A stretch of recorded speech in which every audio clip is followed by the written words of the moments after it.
This is the Cult Faction podcast, episode 40, the son of that 70s special. Superman.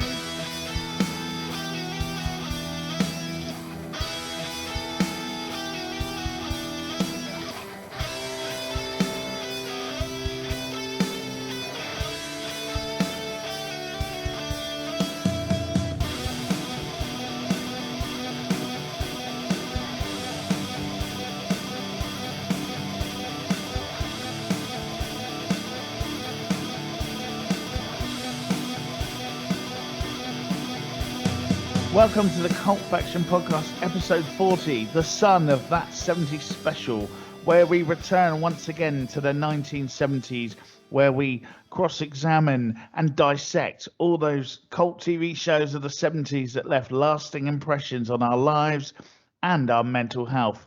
With me today are... Damien Hicks. And Paul Hawkins. I wasn't sure whether he was going to go and me. Right, so we are back around our table. The discussion is flowing. Damien, what have you got for us?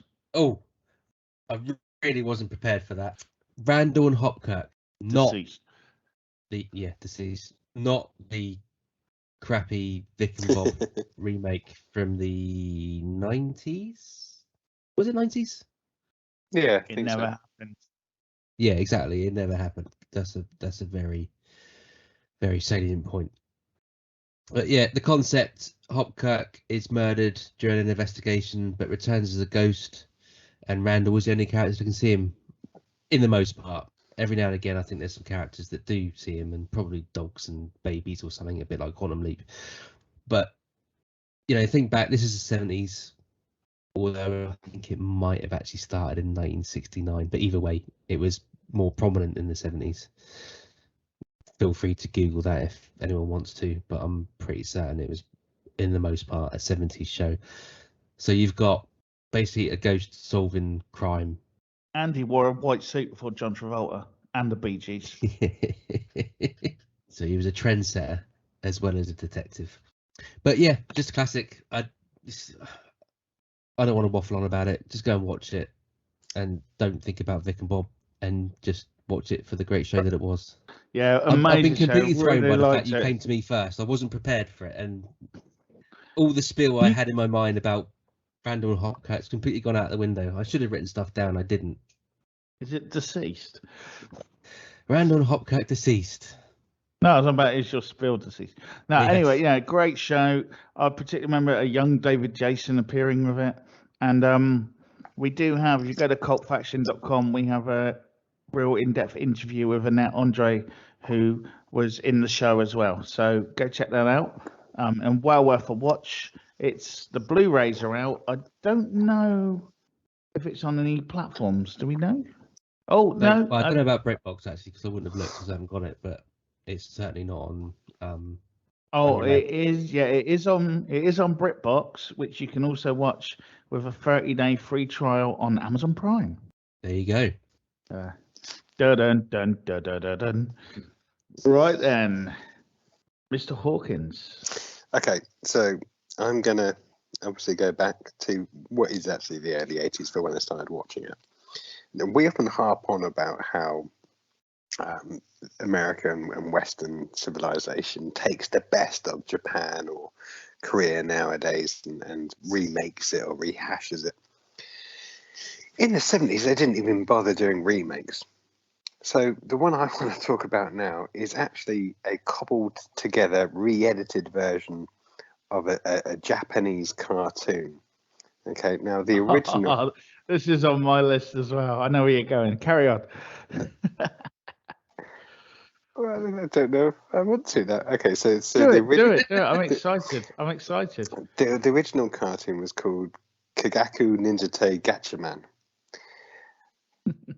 Is this the one that you were thinking of, Brett? Oh, it totally was. Okay, so following on from the success of Star Wars, the American production companies had a great idea, and that was to basically re-edit the original Gatchaman series, repackage it and take out a lot of the Naughty bits. naughty bits, because it was a manga cartoon series, and they repackaged it as Battle of the Planets as a kind of almost a spin-off of some of the context around Star Wars, as opposed to Star Wars, where they used planets instead of stars and used battle instead of wars, to try and get tap into that Star Wars psyche that was in the US and the world's mindset. And they re-edited it, they packaged it up. They had a robot called Seven Zark 7. That was it. Who tried to piece it all together from the edited bits and all this kind of good stuff. Now, if I'm completely honest, I don't remember much about it other than being absolutely obsessed whenever it came on telly, because it was just brilliant. I mean, you had the characters were basically a group called G-Force, 5 teenagers, and they had great vehicles. G-Force 5. No, G-Force. Oh, right. No, there were G-Force, and there were 5 of them. All right, okay. Yeah. I wasn't being facetious or anything. No. This one is actually genuinely, I've never heard of this, so my questions are genuine. They had great vehicles, that they used to fly around on or drive around on, or whatever it was, depending on what the vehicle did. They're all dressed up in like these bird type costumes, and they were again taking on all these big old enemies. It was completely, off its face. Yeah, it was off its face, mad at the time. And as I said, because it was based on the original anime cartoon that I think was in the early 70s as well. So God knows what that was like when that first came out. But this was the American equivalent. I haven't actually seen the original. I'm really tempted to actually watch it. Dubbed version, or not dubbed version, subtitle version, or whatever's available, if it is available. But again, it's one of those ones that I absolutely loved as a kid, and looked forward to it wherever it came on telly. If you haven't seen it, you need to go and experience what it was for Battle of the Planets. Battle of the Planets. Yeah. Do that. Yeah, I'm just seeing if the original. There is a release of the original Science Ninja Team Gatchaman, and there is a Battle on the Planets as well. Yeah. The other great thing about it is, as well, is and apologies for any pronunciation, but it had Kei Luke, who played Zoltar, who probably most famous for us was in Gremlins. Yeah, the old man, and Kung Fu as well. But yeah. But yeah, the old man in Gremlins, and Casey Kasem was one of them as well. He was Shaggy and Scooby Doo, and an American DJ in his own right. But it had some big voice cast type names on it, and I just remember it being awesome. And then their spaceship turned into a fiery phoenix. Yeah, it was brilliant. Yeah, definitely worth a watch.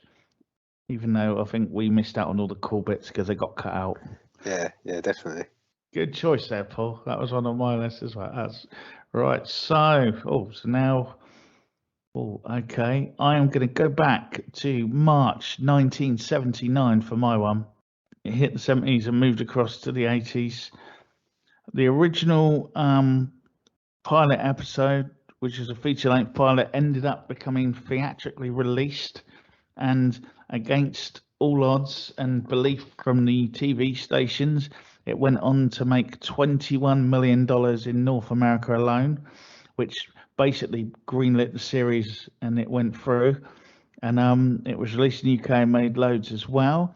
And that series was Buck Rogers in the 25th Century, created by Glenn A. Larson and Leslie Stevens, based on the original character created by Philip Francis Nowlan. So Buck Rogers, played by Jill Gerard, is a cool astronaut who gets frozen in space for ages. I can't remember how many years now, hundreds of years, and comes back in the 25th century, where even though the world has progressed and everything is futuristic, and he'd never experienced anything like it before, and the shock of everyone he ever known being dead, and all the women there wearing the tightest catsuits ever made for television.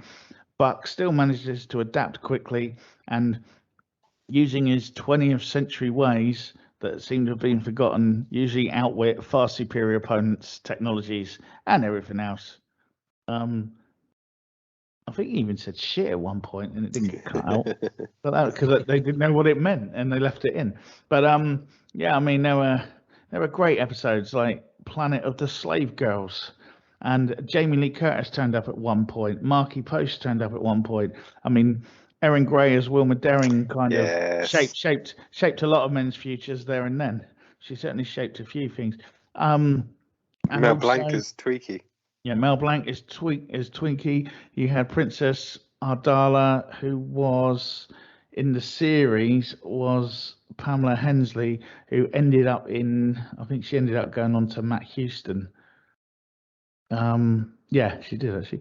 And loads of guest cast. I mean, if you like your Batman, you had through the series, you had Cesar Romero, Frank Gorshin, Roddy McDowell, Julie Newmar appearing.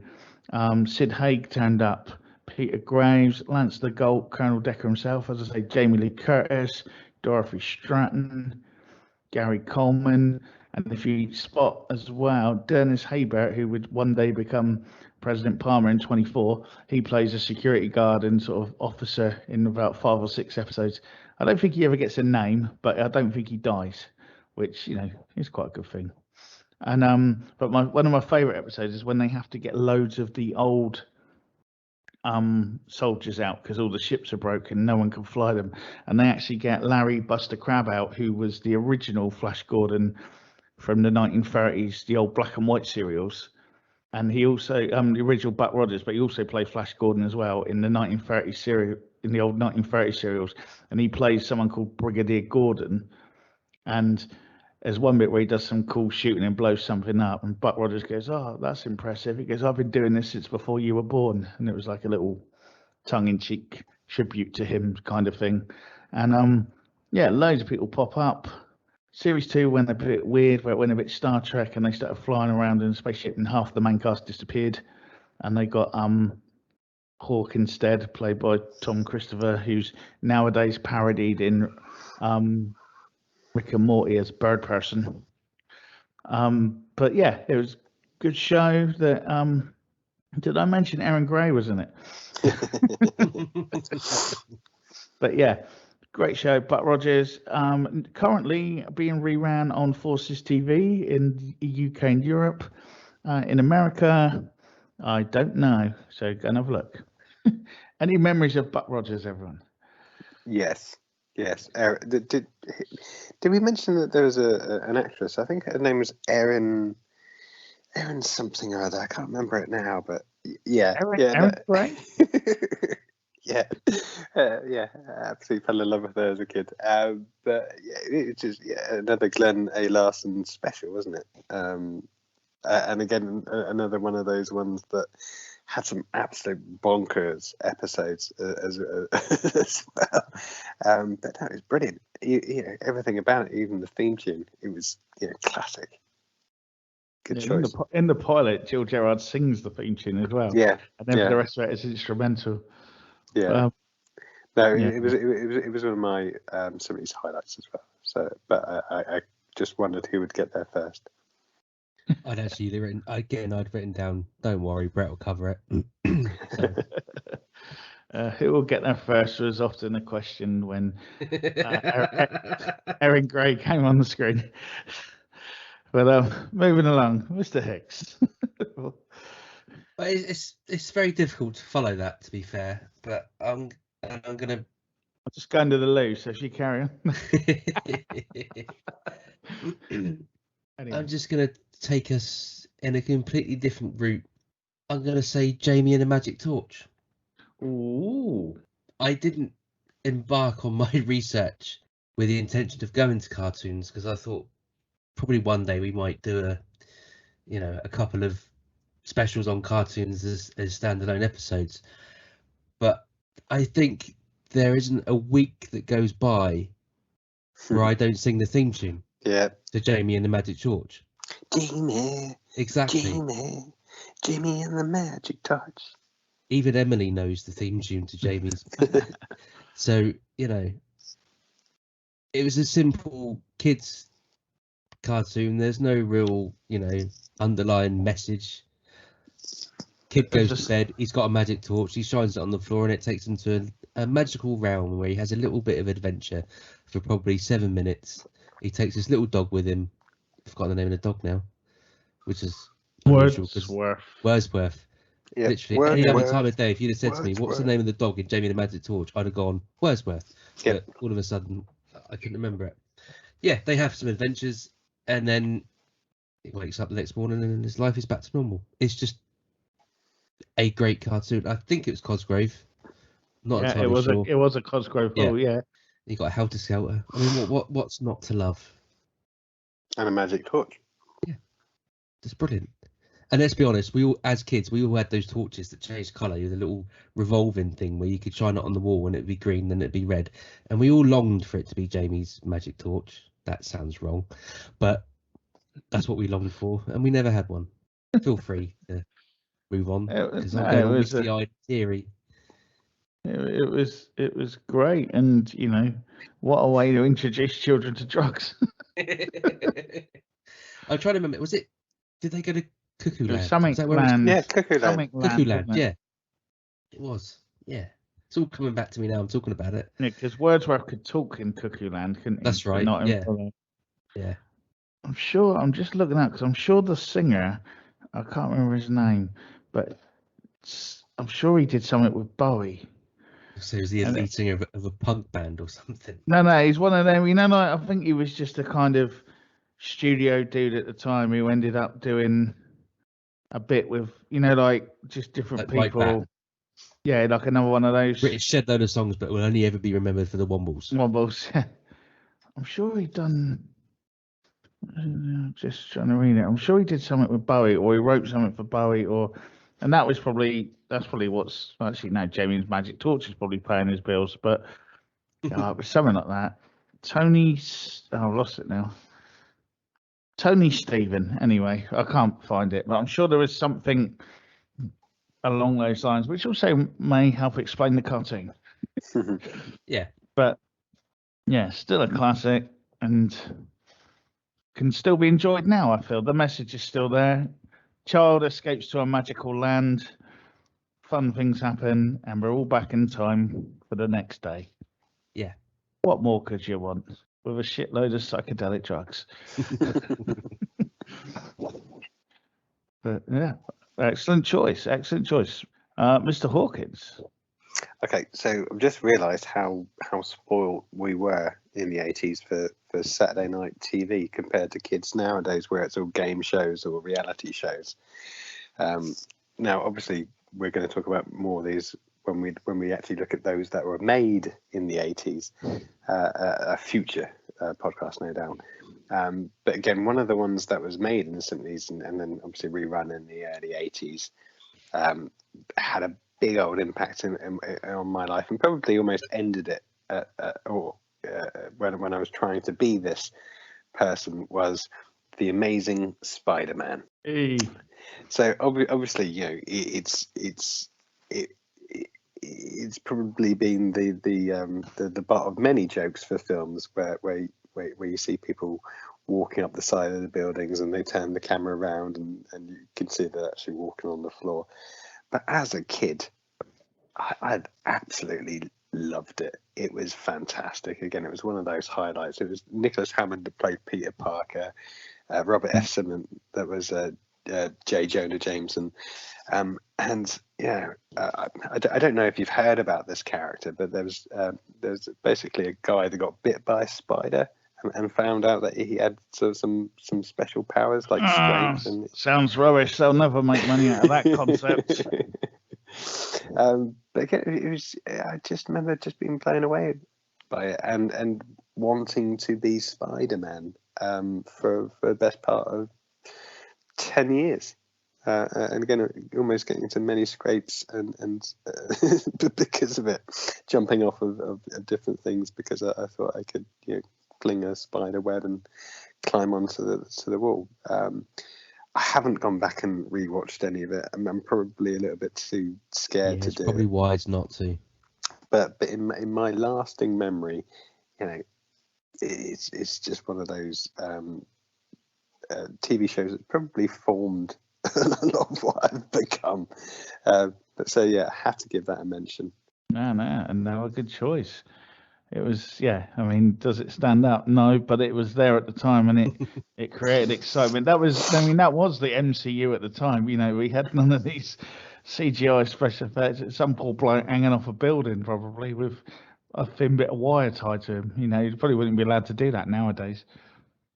Right, I'm gonna take you back now to a tale from the Wild West that originally ran from 1971 1973, and it follows the adventures of Hannibal Hayes and Jebediah Kid Curry, outlaws who strike a deal with the government and then agree to keep their identities secret.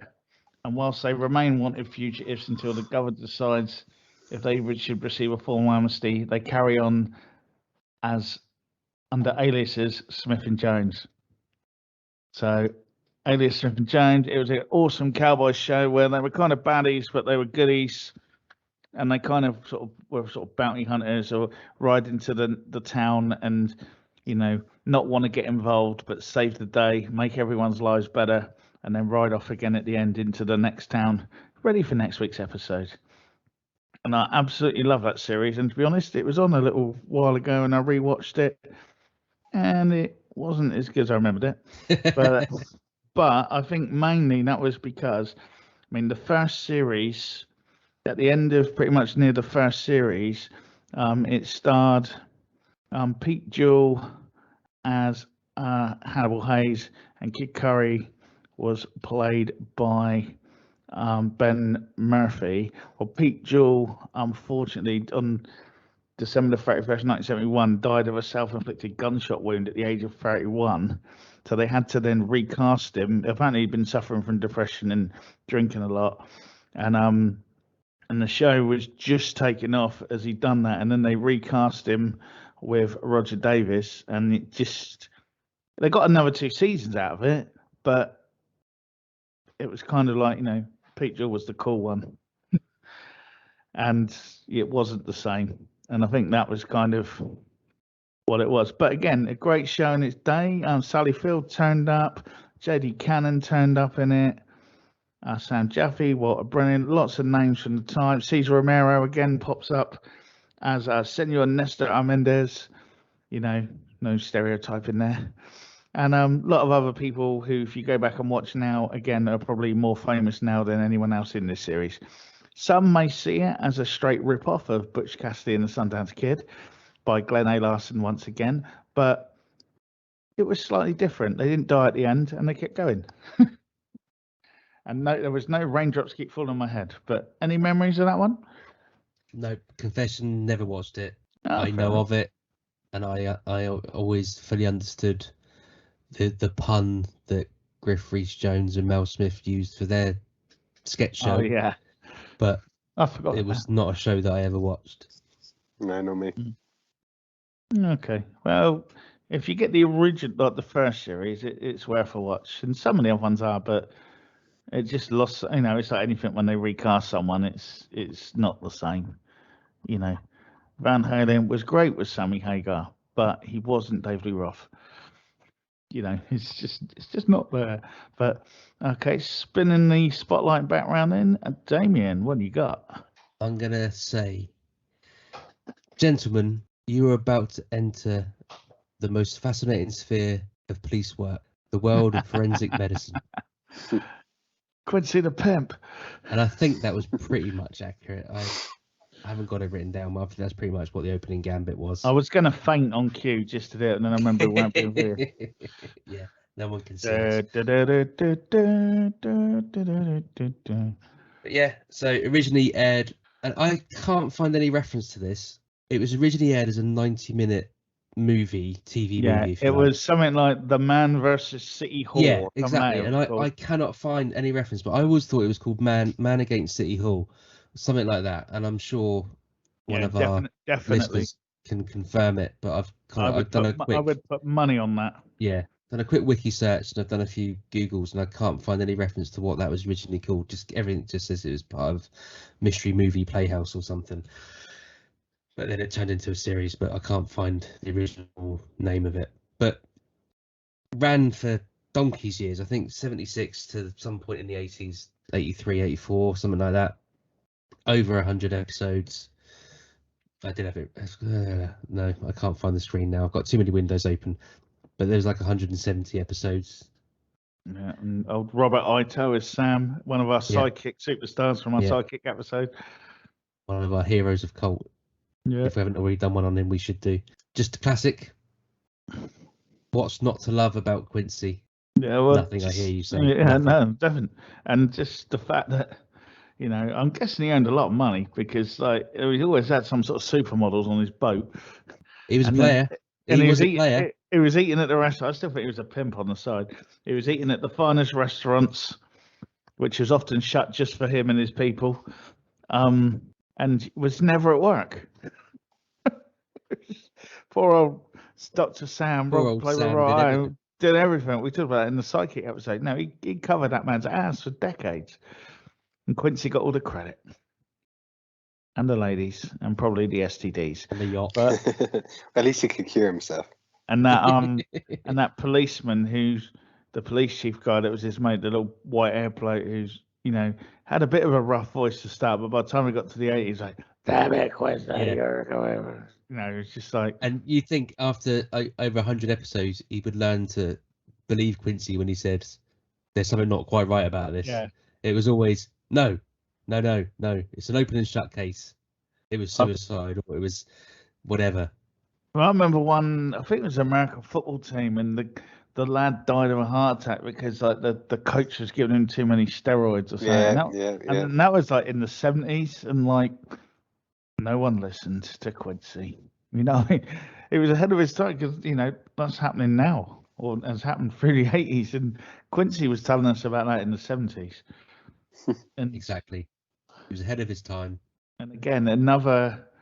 I've said it 100 times, but probably again the amount of people that cut their teeth on that show would be quite worth a watch. But you know, Quincy, saving the world, saving the states of LA or Hollywood or wherever he was, California, and just badass pimping the whole way through. And special mention for me as well was when they had him in an episode of well, he wasn't Quincy, but they had Jack Klugman in an episode of Diagnosis Murder. That was just a nice touch. Did they?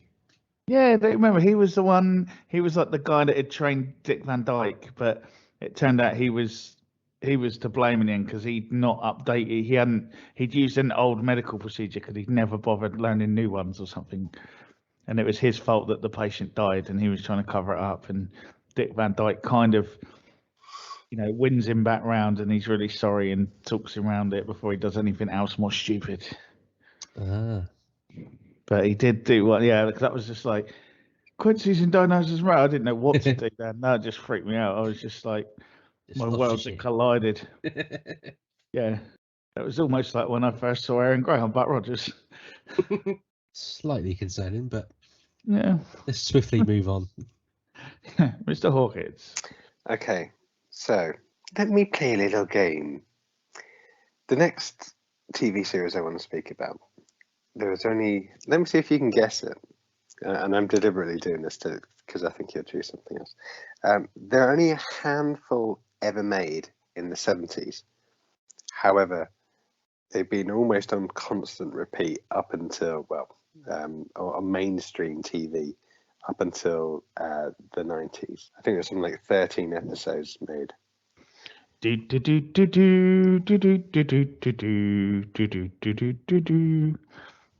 No, close. As if by magic. So I needed to talk about this because it's one of those ones. I was trying to think of something eloquent to say, but it's just a lovely produced children's program using stop motion animation, and as I mentioned, it's been voted one of the best or most loved children's programs ever made, even though only 13 episodes were created. and that's Bagpuss. Oh. It's not rock and roll, but hey, it's a kids show. And being a very, very small child in the 80s, this was, and potentially in the 70s as well. I probably would have started watching this and having that lasting memory of it. I had to mention Bagpuss because it was probably one of my first TV memories, because that's inevitably what I would have been watching as a toddler. So this literally kicked off every time with a girl called Emily. Basically, think of Toy Story nowadays. When Emily's around, none of the toys can do anything. But as soon as she scarpers, that's it. Bagpuss wakes up, and all of his little friends wake up too. There's a woodpecker, some mice that will fix it. That's right. Yeah. Yeah. And so it was just a lovely British TV series. And Is it Professor Snaffle or something? Yeah, wasn't he a stork or something? Yeah, could have been. Yaffle. Yaffle. Yeah, who was actually based on Bertrand Russell, who one of the makers actually met once. But yeah, and you had the mice who used to play the organ and all that kind of good stuff. But it was almost like and there was the toad. Yeah, frog thing. Yeah. But it was the voice, the children's programs at the time. You had that calm and relaxing voice. The narrator of the narrator, and similarly for the likes of Ivor the Engine or Mr. Ben, even it was just something. No wonder it was a child's favourite, because and parents would be able to plonk the kids down in front of them because it was safe TV with a big pink and white fluffy cat. So they knew that no harm was going to come of it. It has to be a mention for children's TV of the 70s. Yeah, definitely. I'm sure it's still getting spun out somewhere now. It's probably on CBeebies or something somewhere. Well, I think they've resisted the urge to remake it. I don't think, because they remade the Clangers, didn't they? Yeah. I think so. And obviously Danger Mouse has come back. Moomins has many reincarnations. Yeah. But so far, I think they've resisted the urge to revisit Bagpuss, which is a good thing. I think they can just chuck them out still, and it stands. It's basically a shop window in toys, isn't it? It doesn't. The animation has got its own look to it and style. But I remember years ago, I was looking through some books on different. I know it was good. It's good for a teacher to. And I read one, and but it was about. I started reading it, and then I took it back to Lyra. I think it was a unit, and it's all about how Bagpuss recognized or was based on Stalin's interpretation of what society should be. And it was all about like the mice and the thingy. I'd done about a chapter. And mice with the workers. And all that thing. And it just and I just in the end, and I think Bagpuss was the Western world or something, and because it was just lazy and laid there, didn't do nothing. But I got back in because it was really big book, and after about a chapter, it was like this shit's going really, really, really deep. Not just like a quite throwaway little thing of symbolism, whatever. It went right. I think it was like a dissertation or something that someone had published, and just thinking about it, I should have took that subject. I'm sure I could have made something fit something, but but it was Bagpuss, communist vision or kids TV show. You decide. Or both. Okay, so it's back to me then, and I'm going to take us to a show that just got in at the tail end of 1979 and then moved across into the 80s. It stars. I don't know if we should accept it. You did. It stars. I didn't mention that fact. I didn't highlight that. You said Did I? that it started and then moved across. Yeah. Oh, I'll shut up then. You made a big thing about it. But you went from the. That was over a week ago. I don't remember now. Yeah, so it's a long time ago in a galaxy far, far away. But it stars Joanna Lumley and David McCallum, and it was one of those shows that, again, I watched it on reruns over the years, and it totally even now it screws your head up. Sapphire and Steel. Joanna Lumley is Sapphire, and David McCallum is Steel, and they are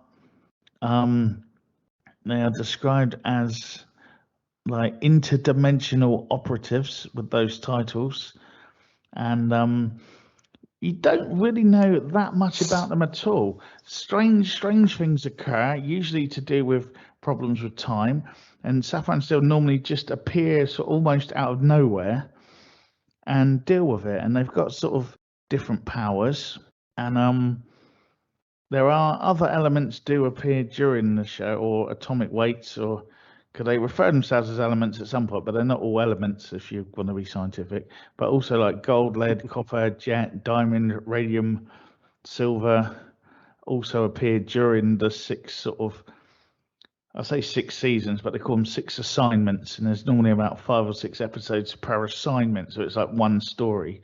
And yeah, and it's normally to do with things like time, and like they hate photographs because photographs trap time, and things like nursery rhymes can cause breaches through time because they're old nursery rhymes and it echoes back through the corridor of time or something. And like old antiques in modern houses can cause disruptions to time. There's a lot of really good concepts, and this is something that again should probably be remade now. Do they just go around? Do they just go around the Antiques Roadshow just breaking stuff then? Yeah, just smashing shit up. They interrupt the interviews and say, "Excuse me, what age house do you live in?" Yeah. Oh, it was built in 1990. Smash. No, smash the grandfather clock. Oh, there is one about that. But there's some real spooky stuff because like the first one, is about time and the clock and some people fall through it. There's a second one at a railway station, but all you keep hearing is this whistling of pack up your troubles in your old kit bag, and it's a soldier. I can't remember if he's going to or returning from war, but obviously in the past and all that, and that's really creepy. I think that's There's another one of one. the only ones I remember. There's another one with a man. Everyone, they live in this flat, and everyone like there's a man that lives downstairs, but no one can remember what he looks like for some reason. And then it turns out he doesn't even have a face, and that's still creepy now. And there's it's just some real proper good old sort of TV disturbing shit. Like when they weren't worried about freaking people out or scaring children or whatever. They just did it. And I mean, they're currently on Forces TV, I believe, have been showing them. It is all on BritBox now. So again, get that subscription and get your 30-day trial in from Amazon. And but yeah, it was just really weird stuff. And what made it even better is David McCallum as Steele was just a bit of an arsehole. He didn't really like it and didn't really like people that much. He had to help them because it was almost like it was his job. And Jan Lumley and Sapphire is more the sort of more psychic-y one. And makes sense. And she sort of could read things and work things out. But again, it was very much, she can sort of manipulate a little bit of time. She can do little callbacks, pull it back a few seconds and things like that, and do things like taking back time, I think she called it. And there was a spot analysis thing where she could like touch something and work out what it was or whatever, and still could sort of freeze things or freeze himself, and he could use that to destroy ghosts. And they kind of communicated telepathically, but they never really explain anything.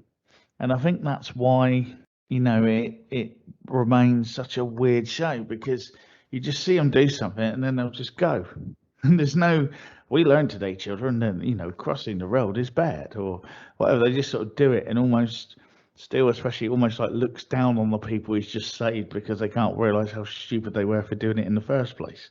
And yeah, I'd really recommend watching it. I mean, it is, let's make no mistakes, it's an ITV show. Again, the budget may not have been the highest, but the writing was. And it was played well. I mean, Dave McCann, you remember from Man from U.N.C.L.E., and this was Joanna Lumley when she was still a serious actress and not just sort of doing ab fab and whatever else she does nowadays. I don't know. Travel shows. travel show. Yeah, because Yeah. she was at the fun fair up the road, wasn't she? In one of them. Was she? I don't know. Yeah, and she ended up going to the Humble Plum for dinner. Little plug Sweet. there. Yeah. But yeah, no, it was a strange, weird show. Very disturbing at times in those days when you were allowed to be, and a lot of the writing kind of is one of those shows I think where it left a lot of things unexplained, and you kind of your own brain filled in the gaps, and it was probably You more can't do that scarier now. than Can't have yeah. that happen now. There'd be But a Twitter uproar. oh, it would go crazy. And but yeah, highly recommended. Go watch it, and it is all on. So it's on BritBox, Forces TV, and I'm sure it's probably on YouTube or somewhere else on the internet. But yeah, Sapphire and Steel. There are 6 assignments altogether, 34 episodes in total, and you're only looking at sort of 25 minutes an episode, so it's nothing You to did just make all of that sound a lot like homework. There's, go and do there's a it. few assignments. There's a few blah blah blah That's blah what blah they're blah. called. That's what the by episodes are called. So I want by your next week, dissertation in children, by next Thursday.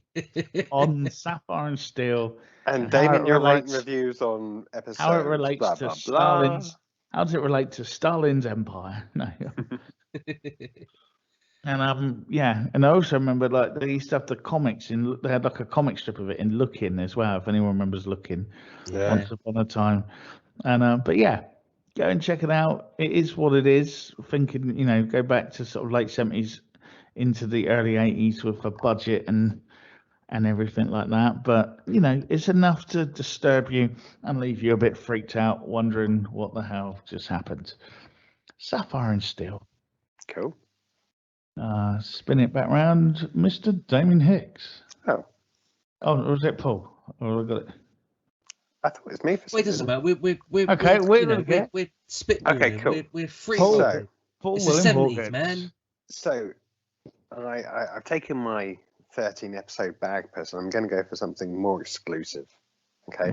Ooh. Now, if I'm honest, I think there's almost a snobbery that it's not okay to find this appealing anymore because it was so overhyped and everyone loved it. And now it's almost feeling like it's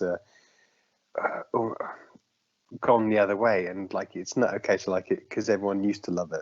Is it Love Thy Neighbour? Benny No. Hill. No. So there are only 12 episodes of these made, and I think for me, I remember watching it as a kid, and it would be one of those shows that I think I'd crack up more because of the reaction that my dad had every time he'd watch an episode, and just see him in fits of laughter and tears, and just to the point where he couldn't breathe. Is it Roots? No. So one that I felt like I had to mention for TV shows from the 70s was Fawlty Towers. It's on my list. And again, I'm not sure whether you agree with me, Damien. I feel like it's almost now uncool to mention it because it was so hyped over the 80s and 90s as one of the funniest shows ever, and it's almost like a snobbery about liking it. I loved it. I think it's one of those things where, like you say, because it is now deemed a classic and is so popular, it's a bit like Monty Python. Well, actually, no, that's not. No, I'm not even going to say it because it's not. If you look back at stuff like Monty Python, it's hit and miss, but all 12 episodes of Fawlty Towers are comedy gold. And you're right, It's a cliche to say it, and it's not by any stretch of the imagination cult television because with the exception of probably generation whatever number they're on now or letter they're on now, probably won't find it funny because they didn't grow up in the same not the same era but with the same background experiences that were going on at the time, but so that they probably wouldn't find it funny. But I think there's not a bad episode, and anyone of a certain generation, even 2 or 3 below us, if that's such a thing, will find something funny in there.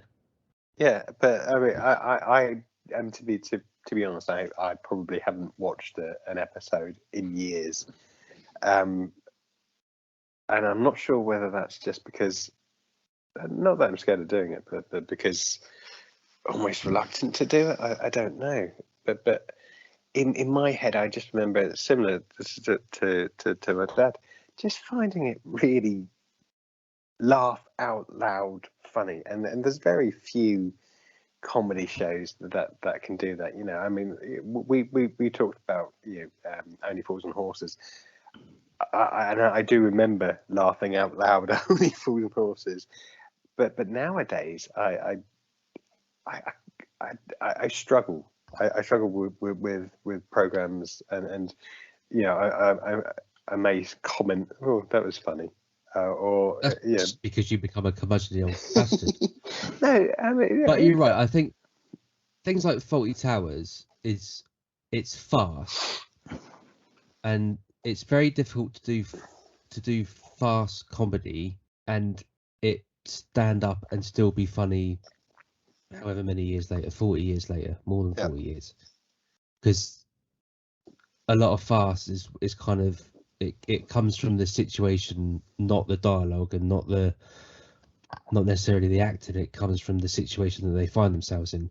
But something like 40 Towers, you've got all three of those elements that are making it funny. So if you don't find that the farcical situation funny, you still would probably find the dialogue funny. But if you don't find the dialogue funny, you would still find the whole how he managed to get into that situation in the first place funny. So 40 Towers brings all of those elements into one place, and it's only 25 minutes. Yeah, again, it's one of those ones you could probably spend 4 or 5 podcasts digesting.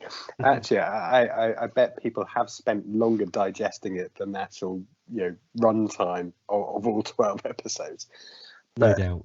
I had to mention it because to me, as a kid, that was one of my standout moments, watching my dad in tears, laughing, and a lot of the time I wasn't sure whether I was laughing at the actual program or just laughing, being caught up in my dad laughing as well. Yeah. Summers, anything to add? It's not like you to go quiet so long. It was just one of those shows. Oh, it was all right. I just never. It was the same with Python. I didn't mind The Life of Brian and what's it called? The Crusade. What was it called? Holy Grail. But I don't know what it was. It just never. Someone thought I can watch it and laugh along, but I was never like, oh my god, that's just changed my life, comedy or whatever. It didn't scratch my itch. For me, I was never a Monty Python fan, and I know that even at the time that was the wrong thing to say. How can you not love Monty Python's Flying Circus? I didn't find most of it funny. Life of Brian, I really enjoyed. Holy Grail, I wasn't particularly. I didn't necessarily find that too funny. But Faulty Towers was completely different for me. It was a sitcom. Don't know what it was. That was done perfectly, and I'm glad in a lot of ways that they ended it when they did, and a lot of that was to do with other stuff going on. But they went out on a high. I think it probably has something to do with John Cleese and exactly Connie Booth getting divorced, but yeah. John Cleese had a lot of things going on, I think. I don't know. It's not rubbish. Don't get me wrong. I'm not saying it's just shut. No, I just never. Maybe it might just be John Cleese. I don't think I don't think he's ever.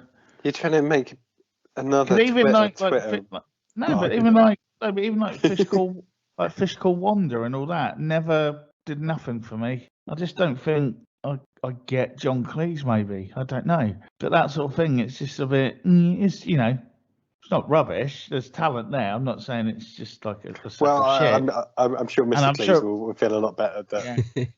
But when he ever decides to pay tax in this country again, he can make a decision. But no, I don't know. It's not rubbish. I think I've got him on DVD. But of course you have. But it's just like It's in my bunker, They stuck a preserving collector's society. edition sticker on the front of it. You had to get it. It's in my bunker, preserving society. Um, but it just there are funny episodes. I mentioned it once. I think I got away with it and all that. And I was like the one where the bloke comes in and he's a bit of a player and he's got the lady Yeah. and they're worried about what he's getting on with. I forget his name now because he'd done a few things. The actor that played him, Yeah. and there were some bits and the rat's quite a funny one, and the nice misdirection ones where they're having the conversations, but they're having totally different conversations, or she's replying, but he's talking to a guest, or it might be the other way around. I can't remember. And there's some nice moments in it, but it just never, I don't know. See, Give me the British Empire. no. Oh, don't even. No, don't you dare.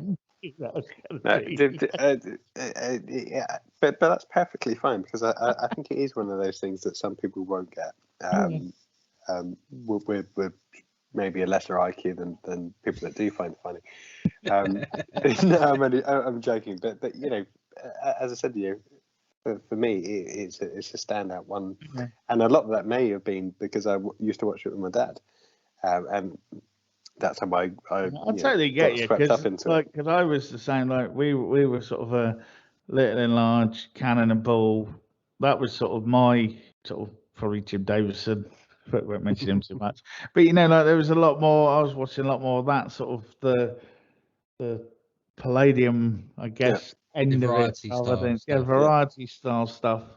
Yeah, and I still watch like the young ones and stuff like that. But it was just kind of. No, that's cool. But that's the lovely thing about it. It didn't have an impact on you back then. Yeah, there was the Uxbridge, whatever you want to call it. It's Oxbridge they call it, don't they? Where it's Oxbridge and Cambridge, all the floodlights on it and all that, footlights and whatnot, which is the Ilkley 40 Towers, and then you've got the variety stuff, which is like you say, Little and Large, the Northern Crowd. I don't know if you would put I don't actually know where you would put Two Ronnies. To be fair, I guess you would put them in the more variety category than the other way. The thing with Python is it tried to be clever and surreal for the sake of it, and like you say, some of it was quite funny. There's some funny bicycle repairman sketch. I like that one. Yeah, you're right. That's a good one. But then you got like the Ministry of Silly Walks. Exactly what I was trying to. That's what I was trying not to go to because that's not funny, but it's one of the most famous ones, and it's just stupid. Yeah, but at the time. And I guess I was just gonna say, but at the time you did have Ministry for and there's a Ministry for everything, wasn't there? Yeah. Hence where that we lose the thing, and I was the same. And I would say Ministry of Magic. That's my thing with like Vic and Bob years later, decades later. That sort of weird surrealness. And I like my surreal humour, but I just like Volvo, and everyone's like, "Oh, it's amazing!" People are wearing it on a T-shirt, and it's just like, yeah, never got that. And I was the same with that. I used to like George Stores doing weird stuff on a drum kit in the computer in the corner, going like, "I'm a baby," and playing drums. I could, for some reason, I like that bit, but then you'd have Vic and Bob just ramble on for 10 minutes, and everyone would go, "Oh, they're brilliant," and it's like, no, they're just on a cocaine fueled mouthing off. But I never got the Mighty Boosh either, and I know lots of people find that hilarious. It's just not. Yeah, in other words, I'm that one. That's just Mr. Ben on acid. Oh, maybe I will like it then. But there's a lot of different comedy things, and that's fine. What doesn't float your boat is one thing, but for a lot of other people, I could say Waldorf salad, and that'll bring a chuckle to their face. Oh, me head. But it is what it is. Right. Mr. Damon Hicks. Back to me. Okay. I'm gonna go back to the world of children's TVs. Children's TV. You're gonna nick mine now. 2 TVs in the 70s. Wow. No. Someone's done well. Yeah, we had a black and white one. Still black and white portable in the dining room. In the 70s? I reckon so. Okay. Rich. A lot of money and milk. No doubt my dad won it. It was probably the prize for selling the most milk that year. That's how we got most of our gadgets in the house. Was like, I know, stereo system. Definitely a couple of TVs. You done well with that one. You done well with that one cow in your garden. Yeah. Poor Daisy. Anyway, Carry on. bring this podcast back round to subject. Children's television again. I don't know if I'm stealing yours, Brett, or not. If the words, and I apologise for the accent before I even do it. Hello, little lady. Is that what you were thinking of? I doubt it. Are you going Chorlton and the Wheelies? Chorlton and the Wheelies. Yeah, Oh, no, that's no, on no, my I list. wasn't doing that. Yes. That was that show that I've still never seen it. And You everyone must goes, have "Oh my as a God, kid." must have seen it." No, honestly, everyone goes on about that, and that is like one show I have no memory of at all, and I have memory of shows that I haven't watched. Yeah. That does Chorlton and the worry me. Wheelies was fantastic. There was the witch in it, wasn't it? Well, this is it. I nearly put this in my things that scared us shitless as kids Yeah. episode. That the witch genuinely scared me. Bearing in mind, this was made in the 70s, so we would have seen it when we were about 3, 4 years old, something like that. The green witch that would just pop out of nowhere and kill any fun they were having in wherever it was. Chorlton, it's not Chorlton. What's it was called? Wheelie World, I think it was called. Yeah, something like That's that. where they lived, and the witch lived in a copper pot or something. She was outside of the town. basically the incarnation of mums that would tell you it was time to stop playing and put away your toys. Exactly, time to come in, or put those toys away before you get another toy out. Oh, scarred for life. But yeah, Chorlton and the Wheelies. Yep. Another Okay. Cosgrove, I think. I think it rings a I got bell. a feeling you're right on that. Yeah. Okay, back to me. Right, this one again was out in the 70s. I didn't remember it from then. I saw it many years later, probably on some sort of I don't know what it was on. I think it was on. It might have even been on like a kids channel or something years later, but it should, again, this is another show that should be remade now because it was a lot cleverer than it deserved to be for a kids TV show in those days. And I believe it's been called the scariest program ever made for children by the BBC Radio 4 documentary on children's programs, apparently. I was hoping it'd be someone a bit more substantial, like the Radio Times at least. But I am talking about Children of the Stones. Oh yeah. And basically, it's it's a real kind of your sort of folk horror where you've got an astrophysicist called Adam Bragg, and he's got a teenage son called Matthew, and they arrive in this small village called Milbury, which is built right at these sort of bodies, megalithic stone circles, think Stonehenge sort of thing. And there's something not right about them stones, and it kind of I don't want to give it away, but basically there's like a Ian Cuthbertson plays this bloke called Hendrik. He's like the leader of the village. Gareth Thomas put pitches up again for another 70s cult TV string to his resume bow. A few other people put up: Freddie Jones, John Woodnut, Catherine Levy, sort of TV mainstays of the time, sort of pop up. And it's just really weird, and there's some weird stuff going on. And is it a cult?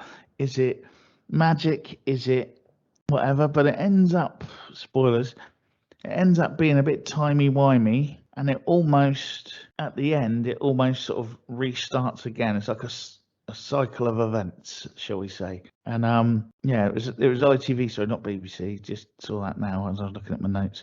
But it's never been fully repeated since it was on. I'm sure I saw it on must have been on maybe like the old Sky when it was on the Diet Rediffusion or something like that. But the ITV had never shown it. I don't even know if you can buy it. It's just one of those. Maybe I watched it online or something. It was way before then.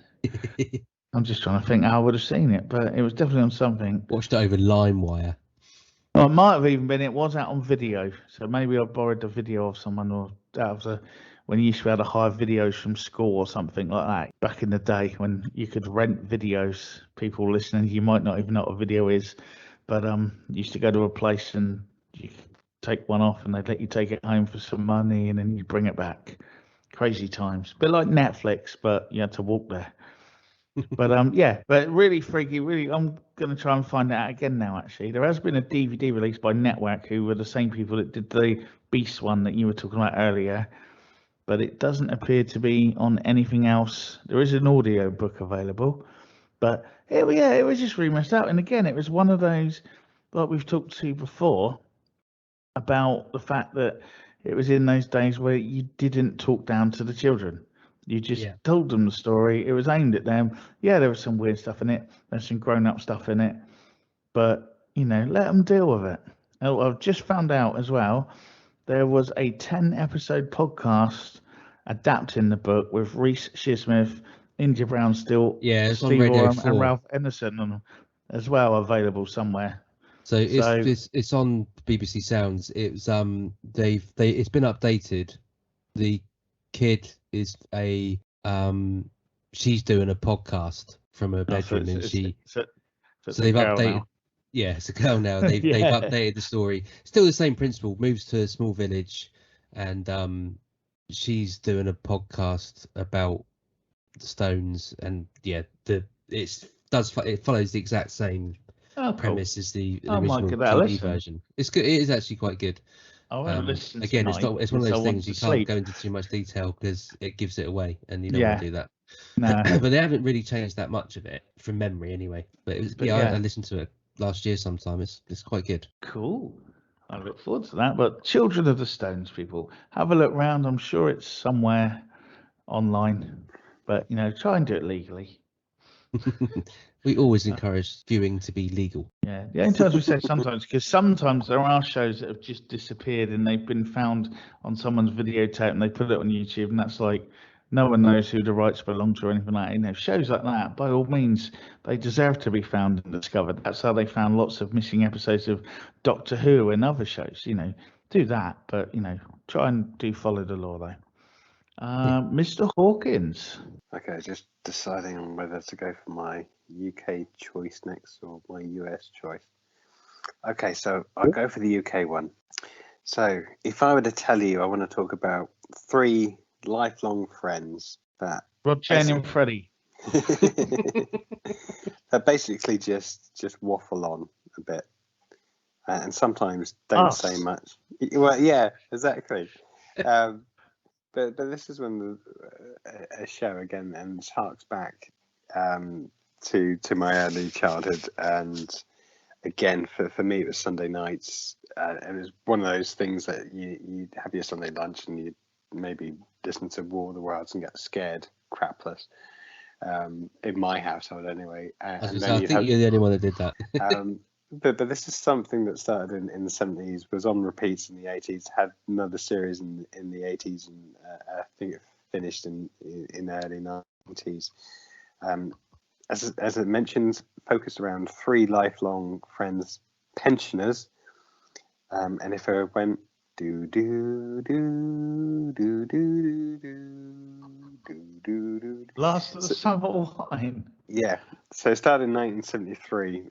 We got a lot of repeats in the 80s because they were constantly on, and obviously it started off continued in its making throughout the 80s as well, and I think it was one of the longest running sitcoms at the time. And I think one of the things I love about most of the episodes, there were a few of the later ones where they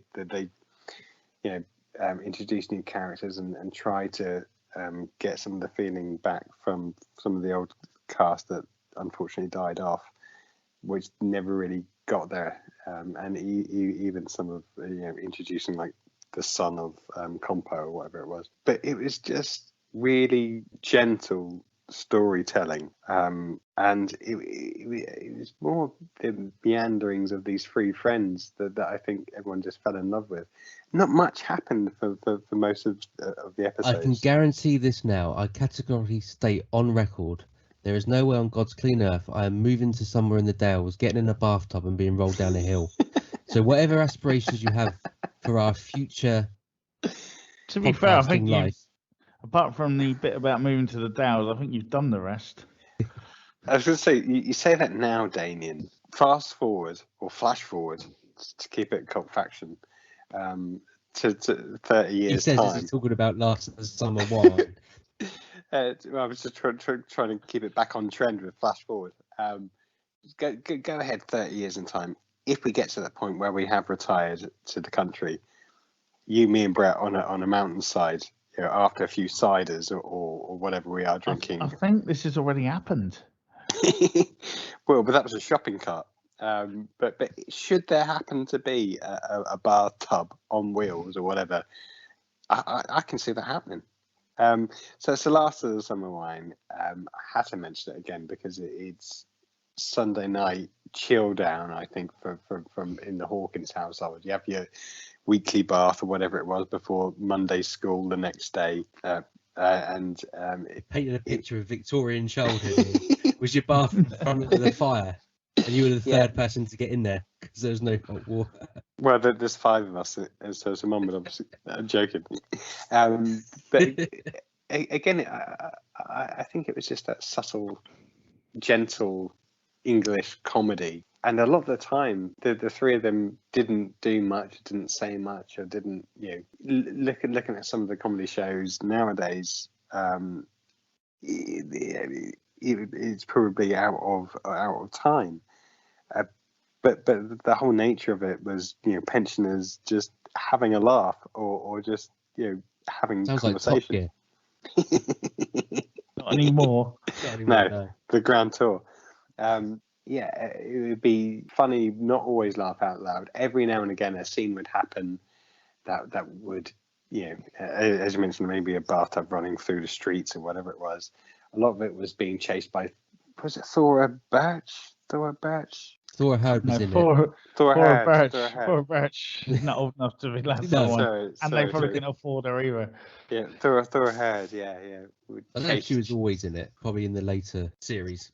Yeah, maybe in the 80s, yeah. Nora Bassi, I don't know what the actress who played her, whatever her name is, but she was in it from the start. And a lot of it was just about the characters and the chemistry between the actors as well.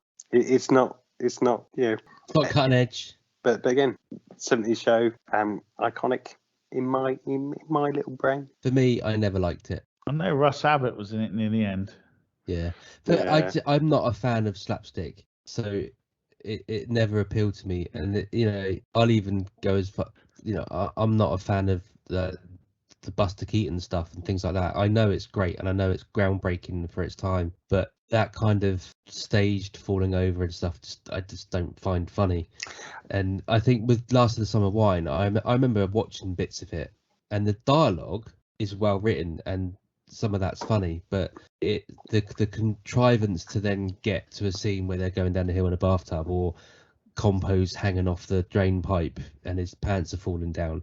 Again, I don't find that, and that's what I don't find funny with a lot of modern comedies. Is that I'm not saying modern comedies like Last of Summer Wine, but a lot of it is a contrivance to get to a certain scene. It's like, oh, how can we have this bloke be hanging out of a bathroom window, or how can we get to him falling off the balcony?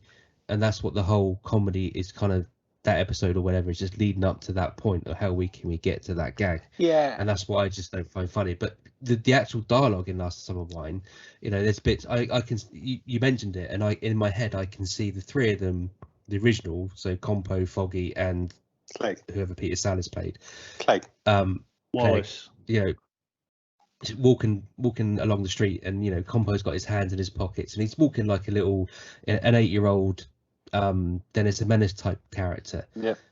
And I can see why that's amusing and the appeal of it, but it just I never got that appeal, if that makes sense. No, but I think for me it wasn't necessarily the slapstick comedy, it was more the conversational piece as well. Similar to Open All Hours, I didn't find most of the slapstick comedy in that funny, but I appreciated more how it came from the start to finish, and then he'd do his little monologue at the end, looking back on it nowadays. But yeah, for me it was like the epitome of Sunday night TV. I didn't mean to say TV.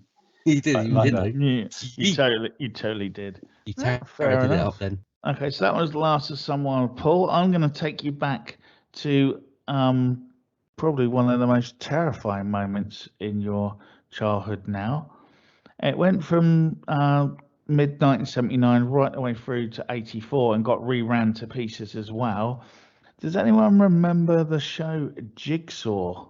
Nothing to do with the Saw movies. Yes. This is before that. This is and that it was even face thing, isn't scarier. it? Yeah. Nose. It was a weird quiz show thing. Janet Ellis was on it. Adrian Headley was on it, who was a mime artist, who also is on Whizbit. He'd done loads of kid shows around that time. He would often pop up and be like the mime guy on there. And he was a really good mime artist. I remember being quite impressed with him, even as a young child, and trying to copy the mime things. But in Jigsaw, he played Mr. Nosy Bonk, who basically Absolutely terrifying. wore like a black sort of tuxedo suit kind of thing, and just like a big white mask with a huge, like a dinner suit, with a big white face mask that had a huge, massive nose with a toothy grin. And Mr. Nosy Bonk would go on adventures and basically just shit up all the kids watching, for lack of a better term. Obviously, the mention of Nosy Bonk. And Nosy Bonk's hung around for years. Charlie Brooker did a thing on him in one of his Screenwrite things a couple of years ago. Even the X-Files did an episode called Familiar. Had a very similar one called Mr. Chuckle Teeth. So it's still, it's made an impression, and it's still terrifying people now. And I think if you're 10, 15 years younger than us, and you were slightly scared of the Mr. Soft mint adverts, you would be absolutely terrified by Mr. Nosy Bonk. Well, the fact that it's got Sylvester McCoy in it explains a lot. That's what I mean. There's lots of people, guests came on, and it was all sort of doing different quizzes and thing. There was a Jigsaw piece that floated around as well and spoke to you with the same voice as K9 from Doctor Who. But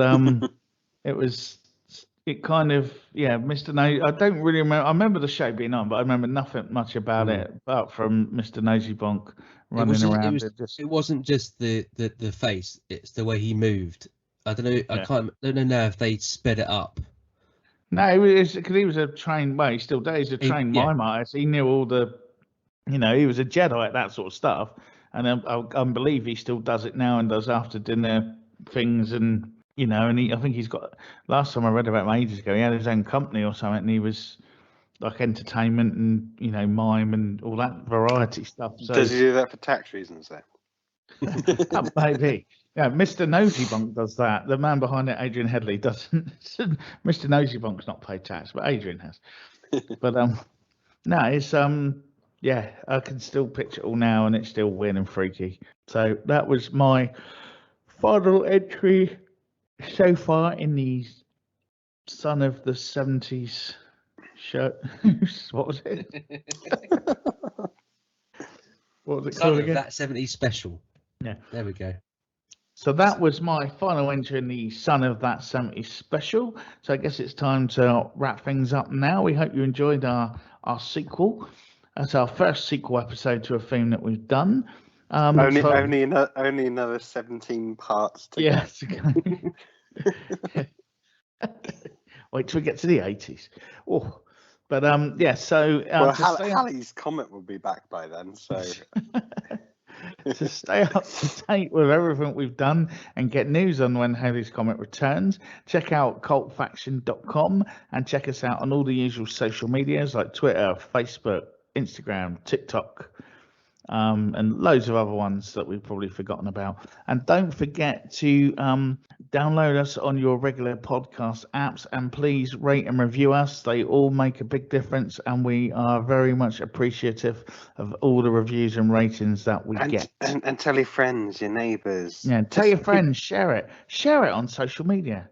Tell them this is what they should be listening to. Yeah. But you freaked out by Nosy Bonk? You should listen to this. Stuff like that, they'll love it. You may even become more popular for introducing us to your friends. It's happened before. But anyway, we're going to wrap up today, so it's a big good night from me. It's good night from me. It's a big good night from me. A bigger big. So stay safe. Avoid Mr. Nosy Bonk. We'll see you soon. Superman. No, I don't. You not see my eyes?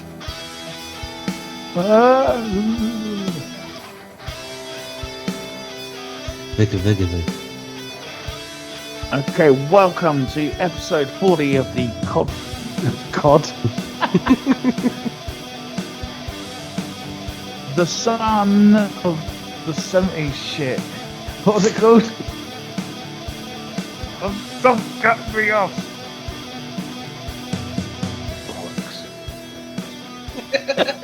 I don't know, because you're I don't know. freestyling now. Romeo done.